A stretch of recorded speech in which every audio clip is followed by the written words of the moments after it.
This is MK Scott. I'm reporting from the Seattle Lesbian Gay Film Festival. This is our part 2 of our coverage. I am talking to one of our favorite people. This is Casper Andreas, who's been on the show before when he was talking about his film Violet Tendencies. And we are welcoming you back here for the first time since June of 2010. Welcome back. Thank you so much. And tell us a little bit about your film, which is a little bit of a departure for you. Well, it's a little darker than most of my films. My film playing tonight is Going Down in La La Land, and it's more of a dramedy. I guess I'm known for my romantic comedies. This one does have a lot of comedy, has a lot of romance, but it also has some darker themes. And it's also shot in L.A. compared to New York. Yes, that's a big difference, because all my other films I shot in New York, and this is my first L.A.-based film. Was that too much of a... was that something to get used to, or the fact that you were shooting at a different city this time? It was definitely difficult for me to deal with all this stuff of shooting in Los Angeles, because I'm very used, of course, to make my films in New York, and New York is a very, very friendly city for independent filmmaking. But the story is such an LA story; it could not be shot anywhere else. It had to be shot in LA, so that's why we did it. And tell us a little bit about the movie without giving too much away. Well, it's basically it's a kind of cautionary tale about struggling actors in Los Angeles.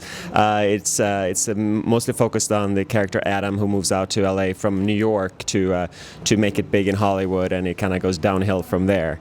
And the second lead is Candy, his roommate, who is this ditzy blonde actress wannabe who constantly looking for a man to support her while she's pursuing her dreams. So it's kind of like I don't know. It's kind of like gay Pretty Woman. I don't know. And this is based on a book, right? Yes, it's based on a novel with the same name, Going Down in La La Land, written by Andy Zephyr. Who some of the stuff in the book was based on his life. He definitely changed some stuff for the novel, and then I wrote the screenplay and I made some additional changes. So it's not a true story, but it's kind of like based on some true events. And there's also, besides you, there's also a few other cameos. Like I know my good friend Jesse is in it.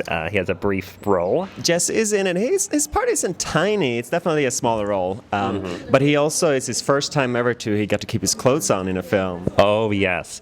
Well, I haven't seen the film yet, but I have seen the trailer, and he was coming in with a suit. Yes. So he's going to have more clothes on ever before. Yes, he's in a suit in every scene, actually. He's playing a lead receptionist at a talent agency in Hollywood. Wonderful. And he's not here right now because he is in Australia at the moment. Actually, he's in D.C. He's in D.C. at the moment. He might be in New York this week. Right now, he's going to D.C. tomorrow for the world premiere of another film that he did called In the Lion's Den. Oh, yes. We can't wait to see that here. Absolutely. And so tell us a little bit about the departure. The character you play is completely different from your character in Slutty Summer and Violent Tendencies. Could you name the differences? Well, yeah, I mean, those are the films that I cast myself in roles in, and in both in Slutty Summer and Violent Tendencies, I play the same character, Marcus, this very nice guy who's kind of looking for love, looking for, a good relationship, wants to have babies, that kind of guy. So a very sweet guy and kind of boring to play, but probably closer to me than Nick, who I'm playing in Going Down in La La Land, which is a totally actor's role, which is why I wanted to play him. He's a director wannabe, and but he shoots shoots dirty pictures and edits pornography and stuff, and he gets the lead character pulled into that business. Wonderful. And also, what else is coming up? What else is coming up for in the future? What I'm doing next? I'm not sure yet. Actually, I've been trying to remove myself from producing. I've done 6 features so far, and all of them I've been like doing everything. Producing, directing. 4 of them I've written, and so I'm trying to get hired to direct. So I'm actually attached to direct a couple of things, and it's just a matter of the producers on the projects, when they get the money. There's one project I'm very excited about called Over the Rainbow. I hope that's going to happen soon.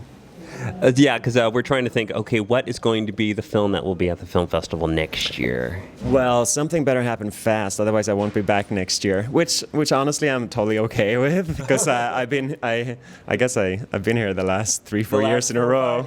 Yeah, so I'm actually taking a bit of a break. Okay, so you might take a break next year, but you may be back after that. I'm sure I'll be back sometime. Oh, wonderful. We can't wait. Thank you so much for joining us. I appreciate it. Go see this film the next time you are in the film festival circuit. And this is MK Scott saying so long for now.